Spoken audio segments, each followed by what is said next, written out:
Hey everybody, I've had a lot of people ask me, really, what do we do in Colombia? How do we get stuff done in Colombia? I've learned a lot of people really don't understand how this works, and they really don't understand, really, y'all, how difficult it is. And the difficulty changes based on what's going on down in Colombia. And so let me show you what we're up against. When I say we, I'm talking about the Democrats, what we're up against to try to get some things done for you.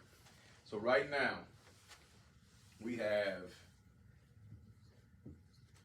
88 Republicans in office compared to 36 Democrats. What that means right there is that the Republicans have what you call a super majority. They can pretty much do what they want to do, just to be honest with you. They have enough numbers to do what they want to do in Colombia. Here's what I mean by that.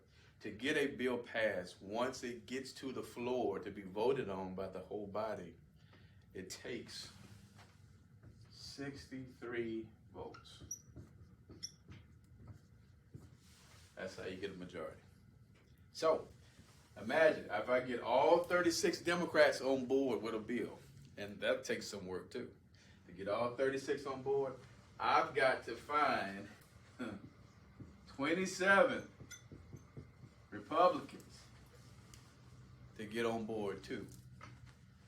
That's not easy, especially given the climate we're in right now, because it's incredibly divided. And these folks here are concerned about whether or not the people back in their district will hold it against them if they side with one of us. Because right now, some of our issues are miles and miles apart. That's the challenge. But that's not the only challenge. That becomes an issue if the bill makes it all the way to the floor. Let me tell you what has to happen to get it to the floor. First of all, step number one.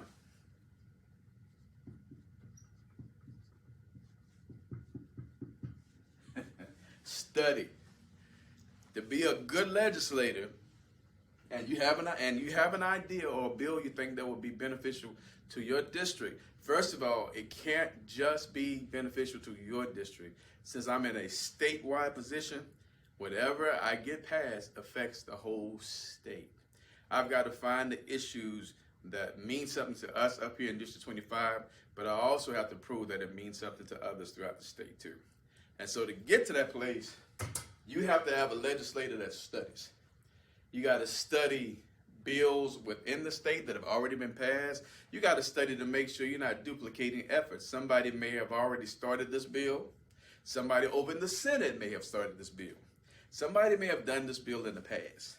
And so you got to study and try to find out what's happened. Then, if you don't find anything within the state, you need to go study to see if other states have done something similar to what you want to propose. Now, I have at my disposal some people in Colombia that will help me study. I've got some people that will help me do some research, so that's a wonderful thing. But I still have to take the lead, because imagine, there's 124 of us, and stuff is going like this.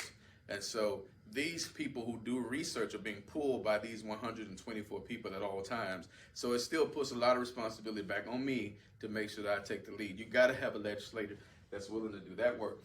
That work right there. When nobody's applauding you, nobody knows you're doing it, that's the foundation of the work you've got to do. You got to figure out what kind of bill you think you can get passed.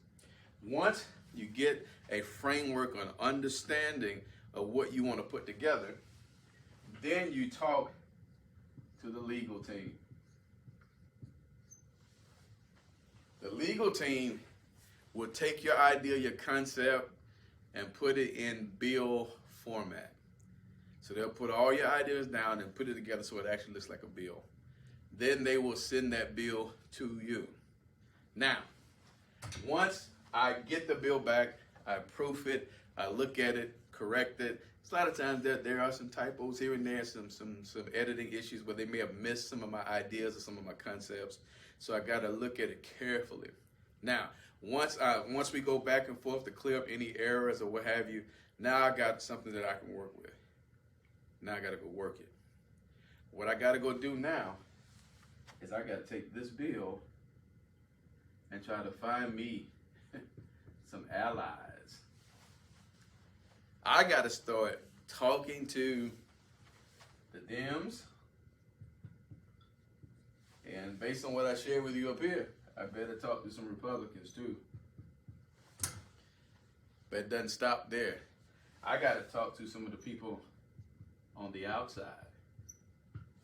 I've got to try to get some support and backing from people who would be interested in seeing my bill pass. I got to find them, got to talk to them, got to meet with them. I might even have to pull them on the team so that they can come and give testimony. But I'm going to show you where that takes place. Now, I'm doing all of this to try to get some people to co-sponsor, some people to say, all right, I'm on board. I'll put my name on it. That's big. Because the moment you put your name on it, the people back in your district will have evidence that you have supported a bill. Now, get this. This right here is all being done behind the scenes.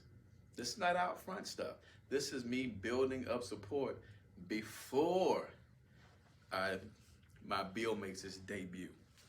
And when I say debut, once I feel like I have adequate support, see, this is the work you got to do that a lot of people don't know that you're having to do. This is when you want to be a good legislator. This is when you want to improve your chances of getting this bill done. And in this climate, if you can get Dems and Republicans to literally sign their name, to call it co-sponsoring, on a bill with you, you're the lead, but they co-sponsor it, you're doing something great in this very divisive political climate. I've got a couple bills in the hopper with where that has happened, but let me show you what I mean by that. So once I got this done, guess what? So then I go and put it across the speaker's desk.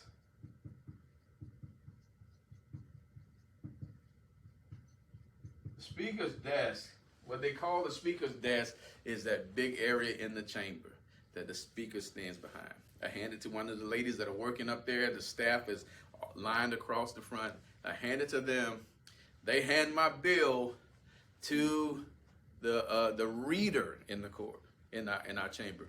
And the reader reads the bill out loud so that everybody can hear it, what it is for the first time. And then the speaker assigns that bill. Here's where it starts to get real interesting. The speaker then assigns that bill to a committee. Based on what type of bill it is, will determine what committee it goes to, okay? This right here is huge because this committee then assigns that bill to a subcommittee. It's a lot, y'all. The subcommittee consists of a mixture of Republicans and Democrats. Now, let's back up. Based on these numbers, who do you think the majority of the members of those subcommittees are? Republicans. So the Republicans have my bill in a subcommittee. The chairman of the committee gives it to a subcommittee. The subcommittee gets to look at my bill, and guess what? Guess what they can do? They can do what's called table it. That sounds harmless enough, but table really means kill it. They can look at it and go, we don't like it. They'll vote on it in the committee, in the subcommittee, and decide that it doesn't have merit. They can literally kill it. If they don't kill it, what they can do to your bill is add amendments. Meaning they can alter your bill. They can change it, they can make some changes to it, add some things to it, take some things away from it. They vote on it in their subcommittee. Now, most of the times, the person who wrote the bill is not on that subcommittee. They may call you and ask you to come ask some questions, But a lot of this deliberation is taking place out of your sight. See how you lose control a little bit? As a matter of fact, if it doesn't die, it could come back looking nothing like what you propose. That's how it happens. But if you ever heard the terminology, a bill died in committee, that's what it's talking about. So when the bill subcommittee gets done, they send it back to the full committee. That's that committee. They vote on it again. And then their time to vote on it, they get to change it. They get to add more amendments, take stuff out, or guess what? They can table it. It can survive subcommittee and die in full committee. Isn't that interesting? Now, let's say the bill survives in full committee. Then guess what? Then it comes back out to the floor. That's the big chamber that y'all see on the news all the time. That's where all 124 of us are. This bid is read out to the floor for the second time. It's called a second reading. And that's where the debate starts. If I'm proposing it, I get to go stand behind the podium, or the whale as they call it, and I explain to them the purpose of this bill and the benefits of this bill. I also, let me back up, y'all. When it's in committee, that's when these people right here may be called upon to come provide testimony, to kind of give me some extra credence. I got a bill now in there for small businesses, and so I went out and got the support of several chambers of commerce. And so when it comes to committee, I may call on some of those folks to come talk on my behalf, on behalf of the bill. And so, back to the floor. All 124 are up there. It could be a heated debate. They get a chance to grill me, get a chance to grill anybody that might be supporting me who want to speak on behalf of the bill. People can come up and speak on behalf of the bill. People can come up and speak against the bill. Once all of that haggling is done, we vote. We vote. Now remember by the time it got to the floor, it may not look like what I proposed in the beginning, but still nonetheless, here we are. We vote, and it takes a majority to get it. Y'all remember how many that is? 63. That means, again, I need to try to get all 36 Democrats on board and at least 27 Republicans that aren't afraid to side with a Democrat's bill. Can you imagine how tough that is? Let's say we get to 63. What happens is, this part I like. Not really. It's called a third reading. So we got past the second reading. They read it one more time on the floor. Just in case you didn't say what you want to say. It could die here. It could die there. And if I get a majority vote, because guess what? Oh, back up. Guess what? When you're on the floor, somebody can raise their hand and go, I vote to table it. You've made it through all of this and get to the floor. Somebody can say, I vote to table it. And then we got to vote on whether or not to table it. Also on the floor, somebody can raise their hand and go, I want to add an amendment. They get to change it on the floor. Saw that? They can change it in subcommittee. They can change it in full committee. Now it's on the floor. Somebody can pitch an amendment. I can't stop them. What happens is when they're pitching how they want to change it, we have to vote on it. And if they get majority vote, they get to change my bill. They get to change it. Even with my name still at the top of it, they get to change my bill. So let's say we got through all of that, got through the third reading. I got enough votes. It has passed the House. That's what that means. The House has decided to move forward with this bill. It ain't over. Guess what has to happen now? All this starting here, right here,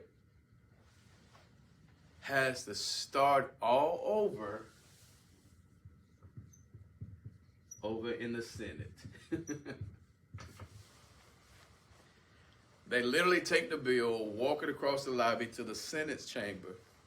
The president of the Senate In the House, it calls the Speaker of the House. Over in the Senate, they call him the President of the Senate.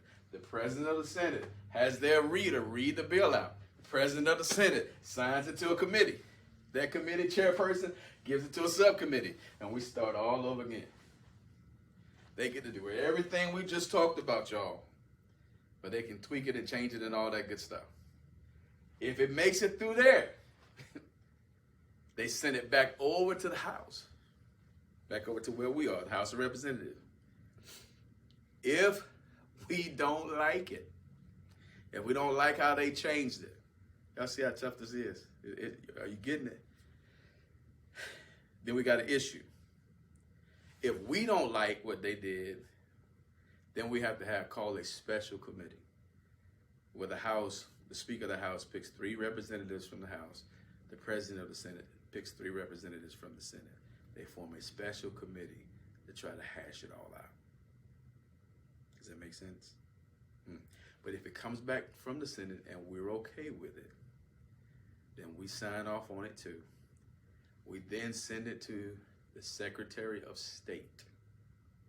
The Secretary of State, once he takes possession of it and signs it, it goes from being a bill to a potential act.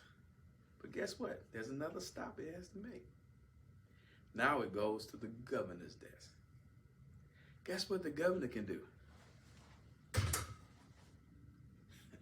He can kill it.